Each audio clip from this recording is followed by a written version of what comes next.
warahmatullahi wabarakatuh. Bismillahirrahmanirrahim. Alhamdulillahirabbil alamin. Nahmaduka ya dzal jalali wal ikram ala ma'akmal talana min dinil Islam. Wa nusalli wa nusallimu ala nabiyil huda wa rahmah al-mab'usi bil kitabi wal hikmah, amma ba'd. Para pemirsa Ipari Online rahimakumullah.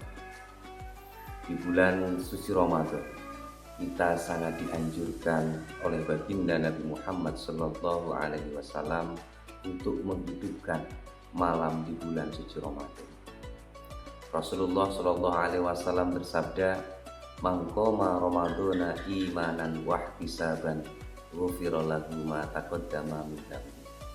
Barang siapa yang mendirikan ibadah di bulan suci Ramadan dengan dilandasi iman, wahtisaban dan ikhlas murni karena Allah, ghufira lahu ma taqaddama min dhanbi, maka Allah akan mengampuni dosa-dosanya yang telah lalu.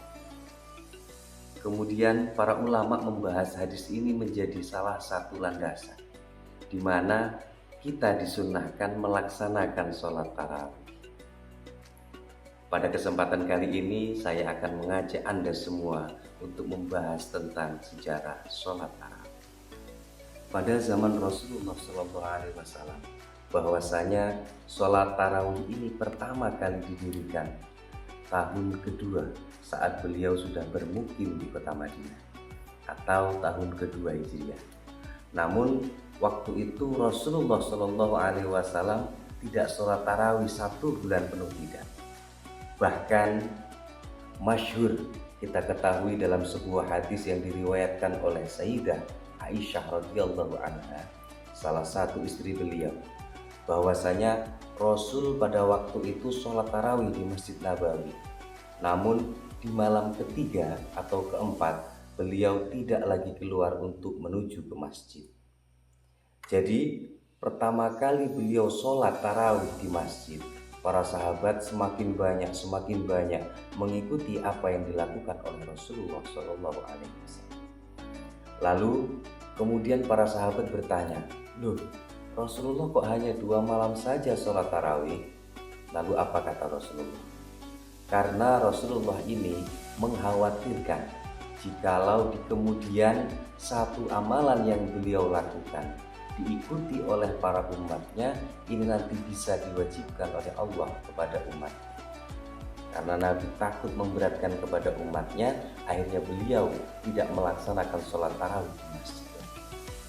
Dan kemudian setelah itu maka para sahabat tetap melaksanakan sholat tarawih, namun di kediaman masing-masing. Bahkan sampai periode pemerintahan Khalifah Sayyidina Abu Bakar As-Siddiq. Pada masa pemerintahan Khalifah Abu Bakar As-Siddiq tidak ada sholat tarawih secara berjamaah di Masjid Nabawi, tidak ada sama sekali. Lalu kemudian salah satu Khulafaur Rasyidin yang kita kenal cukup revolusioner, yakni Sayyidina Umar bin Khattab. Beliau saat itu menjadi khalifah. Pada saat memasuki bulan suci Ramadan, beliau melihat para sahabat di masjid. Ada yang sholat tarawih sendiri, ada yang sholat tarawih berjamaah. Lalu beliau berkata bahwasanya saya berpendapat kalau ini kemudian dikumpulkan para sahabat, sholat tarawih secara berjamaah ini akan luar biasa.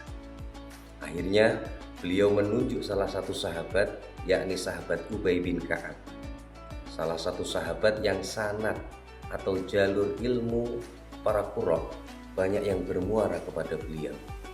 Yang luar biasa apa komentar Umar bin Khattab?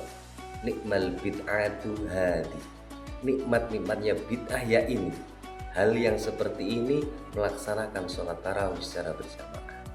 Loh, apakah bid'ah yang seperti ini salah? Tidak salah. Bahkan ini merupakan perintah dari Rasulullah Sallallahu Alaihi Wasallam. Rasulullah Sallallahu Alaihi Wasallam bersabda, "Alaikum bisunnati wa sunnati khulafair rasyidin al-mahdiyyin min ba'di." Kita tentunya tahu dong, yang masyhur Khulafaur Rasyidin itu ada 4. Sayyidina Abu Bakar As-Siddiq, Sayyidina Umar bin Khattab, Sayyidina Utsman bin Affan, dan Sayyidina Ali bin Abi Thalib.